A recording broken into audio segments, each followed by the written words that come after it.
सूर्यदेव की पहली किरण जैसे ही धरती पर पड़ी, छोटे से गांव के किसान रामप्रसाद ने हाथ जोड़कर प्रणाम किया। उसकी आंखों में आंसू थे और मन में एक ही प्रार्थना, हे सूर्यदेव, मेरे टूटे परिवार को फिर से जोड़ दीजिए। रामप्रसाद का परिवार कभी गांव का सबसे खुशहाल परिवार माना जाता था। उसकी पत्नी गीता बहुत सरल स्वभाव की थी। बेटा मोहन पढ़ा लिखा और मेहनती था, जबकि बेटी राधा पूरे घर की जान थी। हर सुबह पूरा परिवार मिलकर भगवान की पूजा करता और फिर अपने काम में लग जाता। लेकिन समय हमेशा एक जैसा नहीं रहता। धीरे धीरे खेतों में नुकसान होने लगा, कर्ज बढ़ता गया, पैसों की कमी ने घर की खुशियां छीन ली। छोटी छोटी बातों पर झगड़े होने लगे। मोहन को लगता था कि उसके पिता उसकी मेहनत को नहीं समझते। एक दिन गुस्से में मोहन बोला, मैं इस गरीबी और रोज रोज के झगड़ों से तंग आ चुका हूँ। अब मैं शहर जाकर अपनी जिंदगी खुद बनाऊंगा। गीता रोने लगी, राधा अपने भाई को रोकने लगी, लेकिन मोहन किसी की बात सुने बिना घर छोड़कर चला गया। उस दिन के बाद रामप्रसाद का घर जैसे सूना हो गया।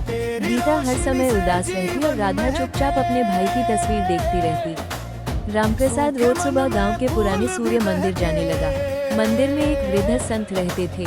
एक दिन संत ने पूछा, बेटा, तुम हर रोज इतनी उदासी लेकर यहाँ क्यों आते हो? रामप्रसाद ने दुखी मन से कहा, महाराज, मेरा परिवार टूट गया है।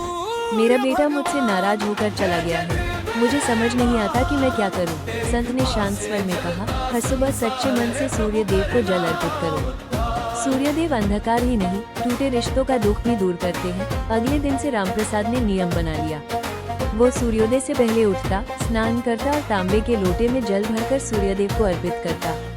वो हाथ जोड़कर कहता, हे सूर्यदेव, मेरे घर में फिर से प्रेम का प्रकाश भर दीजिए। दिन बीतते गए, रामप्रसाद की भक्ति और विश्वास बढ़ता गया। उधर शहर में मोहन की जिंदगी कठिन होती जा रही थी। जिस नौकरी के सपने लेकर वो गया था, वो भी छूट गई। जिन दोस्तों पर उसे भरोसा था, उन्होंने भी साथ छोड़ दिया। एक रात मोहन बहुत दुखी होकर सड़क किनारे बैठा था। तभी उसकी आंख लग गई। सपने में उसे तेज प्रकाश दिखाई दिया। उस प्रकाश के बीच से एक दिव्य आवाज आई, जिस परिवार को तुम छोड़ आए हो, वही तुम्हारी सबसे बड़ी ताकत है। मोहन घबराकर उठ बैठा। उसके मन में माता पिता की याद उमड़ पड़ी। उसे अपनी गलती का एहसास हुआ। अगली सुबह वो तुरंत गांव के लिए निकल पड़ा। जब रामप्रसाद ने अपने बेटे को घर के दरवाजे पर खड़ा देखा, उसकी आंखें भर आईं। मोहन दौड़कर पिता के चरणों में गिर पड़ा और बोला, पिताजी, मुझे माफ कर दीजिए। मैंने गुस्से में आकर बहुत बड़ी गलती की। रामप्रसाद ने बेटे को गले से लगा लिया। गीता और राधा भी रोते हुए उनके पास आ गई। वर्षों बाद उस घर में फिर से खुशियां लौट आईं। पूरा परिवार उसी दिन सूर्य मंदिर पहुंचा। सबने मिलकर सूर्य देव को जल अर्पित किया और धन्यवाद दिया।